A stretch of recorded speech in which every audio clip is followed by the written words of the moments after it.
Kasus kekerasan seksual. Kekerasan seksual anak di bawah umur. Korban kekerasan seksual dan pelecehan seksual yang terjadi di penerbangan pesawat Citylink rute Denpasar, Jakarta.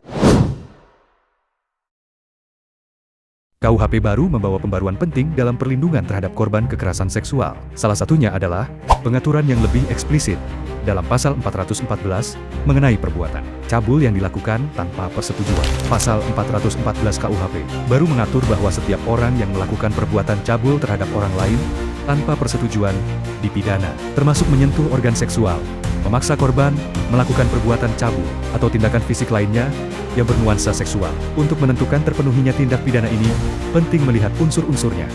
Pertama, harus terdapat perbuatan cabul. Kedua, perbuatan itu dilakukan terhadap orang lain. Ketiga, perbuatan itu dilakukan tanpa persetujuan. Keempat, perbuatan tersebut memiliki konteks seksual yang melanggar martabat korban. Pasal 415.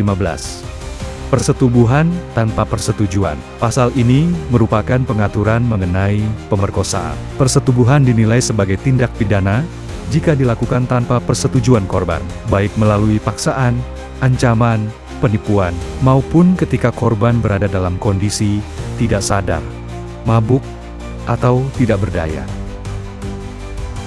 Pasal 416, eksploitasi seksual. Eksploitasi seksual digambarkan sebagai perbuatan yang memanfaatkan korban untuk memperoleh keuntungan, baik berupa uang, layanan, atau kepuasan seksual. Pelaku dapat berupa individu atau kelompok yang menempatkan korban dalam situasi, komersialisasi, atau pemanfaatan berulang. Pasal 417, perdagangan orang untuk eksploitasi seksual. Pasal 417 berfokus pada tindak pidana perdagangan orang trafficking yang bertujuan untuk eksploitasi seksual. Pasal ini mengatur tentang tindakan merekrut, mengangkut, menampung, mengirim, atau menerima seseorang dengan cara kekerasan, penipuan, atau penyalahgunaan kekuasaan untuk dipaksa melakukan aktivitas seksual. Pasal 418, kekerasan seksual berbasis elektronik. Pasal ini mengatur perbuatan seksual yang dilakukan melalui media digital. Kekerasan seksual berbasis elektronik meliputi mengirim konten seksual tanpa persetujuan, memaksa seseorang mengirim foto atau video seksual, serta ancaman menyebarkan konten pribadi sextortion. Pasal 419. Perbuatan seksual dalam relasi ketergantungan. Pasal 419 mengatur situasi ketika pelaku memanfaatkan posisi kekuasaan atau otoritas untuk memperoleh keuntungan seksual dari korban. Bentuk relasi ketergantungan bisa muncul pada hubungan atasan-bawahan, guru murid, dokter pasien, pembina peserta, atau bentuk hierarki lainnya.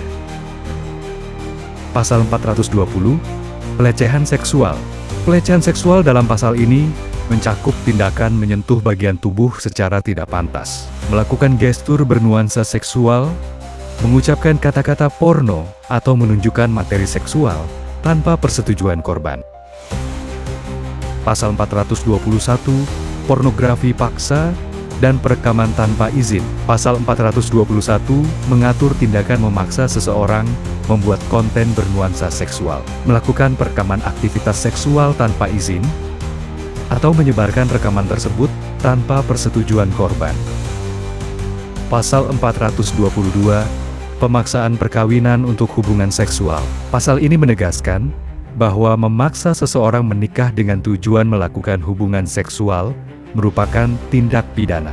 Hal ini mencakup kawin paksa, kawin kontrak, atau pernikahan yang dilakukan di bawah ancaman atau tekanan pihak tertentu. Penutup dan perlindungan korban. Keseluruhan pasal dari 414 hingga 422 menekankan bahwa kekerasan seksual tidak terbatas pada pemaksaan fisik, tetapi juga mencakup manipulasi, penyalahgunaan posisi, ancaman elektronik, dan paksaan dalam relasi sosial. Korban memiliki hak atas perlindungan, pendampingan psikologis, bantuan hukum dan penanganan ramah korban. Mekanisme pelaporan dapat dilakukan melalui kepolisian, UPT DPPA, layanan pendampingan, atau lembaga advokasi lainnya. 21 angka kekerasan seksual berada di angka 2.204 kasus. Sementara pada tahun 2022, angkanya bertambah menjadi 2.228 kasus. Tahun 2023 angka kekerasan seksual sempat turun menjadi 2.078 kasus.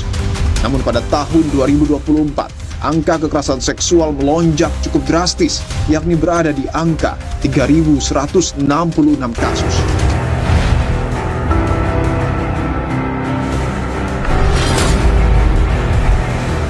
Meningkatnya kasus kekerasan seksual yang terjadi di sekolah menyadarkan kita betapa pentingnya tindakan pencegahan dan penanganan supaya kejadian ini tidak lebih meluas lagi.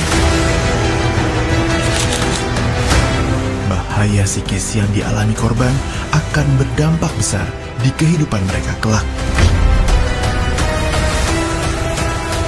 Dukungan moral melalui pendampingan korban dan pendeteksian dini terhadap murid yang mengalami tindakan kekerasan seksual harus lebih ditingkatkan. Terjalinnya komunikasi yang baik di lingkungan sekolah dan